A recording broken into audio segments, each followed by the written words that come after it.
Hello everyone, this is Deborah Richardson, and today I am putting the AP in Happy where accounts payable teams are empowered to protect the vendor master file from fraud. This podcast will give a voice to accounts payable team members by talking about the growing reality of cyber attacks in their world and which vendor setup and vendor management techniques they can apply to protect the vendor master file from fraud. If you are looking for vendor process training for you or your entire vendor team, head over to my site at deborahrrichardson.com and click on the Vendor Team Training Solved button to learn more about what is included in the monthly or annual plan and also to download a 2021 training schedule. Get the training that you and your team needs to avoid payment fraud, duplicate vendors, compliance fines, and more. If you are currently doing an OFAC validation to make sure your vendor is not on one of the US Treasury watch lists, but you are not doing the same for your vendor's bank, keep listening.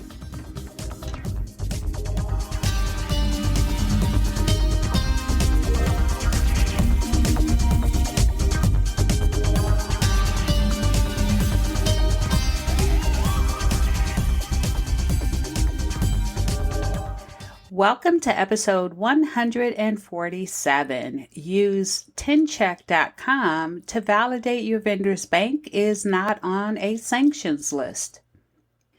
So for those of you that already use TINCheck.com to combine the IRS TIN match, the USPS address format, and standardization, as well as the Office of Foreign Assets and Control, or OFAC, the watch list for your vendors, you may not be aware of another use of the program, and that's verifying your vendor's bank is not on the watch list. So maybe you didn't know that you need to verify your vendor's bank. Well, let's talk about that. So the OFAC sanction list for financial institutions. Well, the U.S. Department of Treasury, the OFAC watch list or sanction lists include the lists of foreign financial institutions subject to correspondent account or payable through account sanctions. And that's the CAPTA list. Now, I will have a link to that in the blog post that will be linked in the show notes. Now, this list was effective as of March 19th, 2019, and it includes foreign financial institutions subject to correspondent or payable through account sanctions pursuant to sanction authorities, including the Ukraine Freedom Support Act of 2014, as amended by the Countering America's Adversaries Through Sanctions Act, the North Korea Sanctions Regulations, the Iran Freedom and Counter-Proliferation Act of 2012, the Iranian Financial Sanctions Regulations, the Hezbollah Financial Sanctions Regulations, and Executive Order 13846. Well, what does all of that mean? What does payable through account sanctions even mean? Well, a payable through account is a demand deposit account through which banking agencies located in the United States extend check writing privileges to the customers of other institutions, often foreign banks. And the problem is that law enforcement authorities have stated that the risk of money laundering and other illicit activities is higher in payable through accounts that are really just not adequately controlled. So what does that mean for you? It means that you need to verify your vendor's bank is not on that sanction list. So now that you know that validation needs to be done, let's look at TINCheck.com and how it can help. And for those of you that do not use TINCheck.com, it's a paid service. The cost is not prohibitive, but it is a paid subscription service where you get so many validations based on the subscription that you purchased. But what it does is it combines that IRS 10 match that you would normally have to go to irs.gov and register and then individually do those lookups for your vendors as you're onboarding them or changing them. And then you would have to then treps over to the USPS address website to put in the address and get the validated format and standardization for that vendor's address. And then you'll have to use whatever tool you use for Watchlist. And most folks do have, or most vendor team members are checking for OFAC, and either they have their own separate subscription or they're checking it right directly on the US Treasury website. And so that's at least 3 different places that you have to go. Let's say you have a new vendor set up, you got to go to 3 different places to verify that information before you update your vendor master file or before you add them to your vendor master file. And so what TINCheck.com does is they will consolidate all of those validations with just one search. And not just those validations. So it has those, but then it also has additional ones as well. It has the Social Security Death Master File validation, where if you entered in a social security number, they'll make sure that it's not on the, or it wasn't currently being, or it wasn't used, meaning it'll check and make sure that it's not a social security number from a deceased person. And so that way, you know, there's no identity theft. But again, only if it's a social security number. If you put an EIN and you get a match, you can disregard that. But it does that. It also does the EO select check from the IRS. So if you have a nonprofit vendor, that's yet another search tool on the irs.gov website. Well, it has that in there in TINCheck as well. And then it does quite a few different validations that you may or may not want, but it has, I think, 42 or 45 different validations.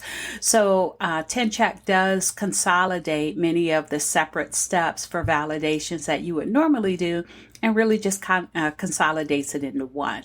And good news is that the Foreign Financial Institutions Subject 561/capitalist, which is what I read off earlier, is one of the validations included when you subscribe to TINCheck.com. Now, I talk about them all the time. I don't have any relationship with them. I have my own accounts because I provide a 5-day vendor master file cleanup for my clients, but I don't have any type of affiliate relationship with them. And so I wish I did, because I talk about them all the time. But in any event, I do want to talk about how you can perform this validation if you already have TINCheck.com or if you're thinking about getting it.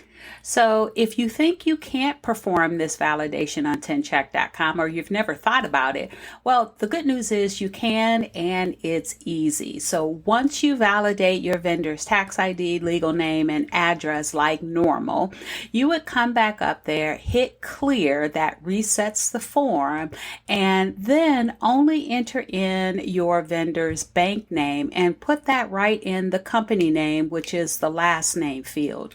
Then you click Run Validation as normal. And keep in mind, whatever information you don't key in, the system will just not check that, but it will check the watch list. So if you have, again, just your bank name in there, it's not going to check the IRS 10 match because you didn't put a tax ID in there. It's not going to check USPS for address standardization because you didn't put address in there. But again, it will check that name against the watch list.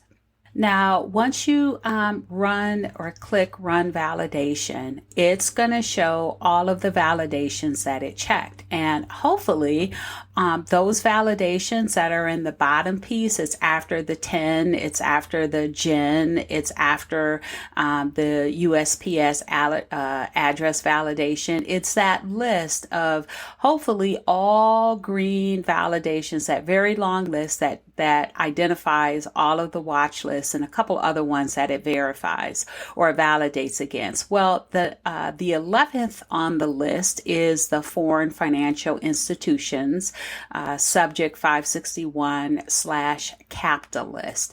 So it is on there, and if it is green, you're fine. If it is red, then you need to notify your leadership the same way that you would do so if any of the other ones that you hope are always green.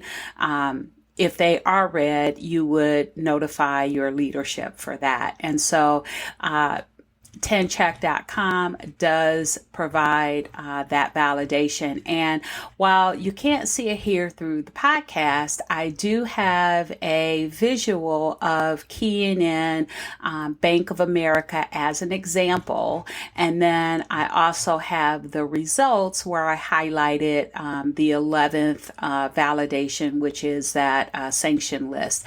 And so you can click through to the blog post to see that visual. And then you can see an example. You can see what TINCheck returns. And it's done. Now, you may not have to check every bank. You can create a list of the top 10 or 15 U.S. banks, such as Bank of America, even though I use that in my example. But Bank of America, JP Morgan Chase, etc., that your vendor team really does not need to check. So that can save this extra step, but it's such an easy step. It really doesn't hurt to have this validation done for every new vendor setup or existing vendor bank change when you're getting or updating vendor bank information. It's really it's a very quick and easy step. But if you want to, you can have a list of the top 10 or 15 banks that they don't have to do.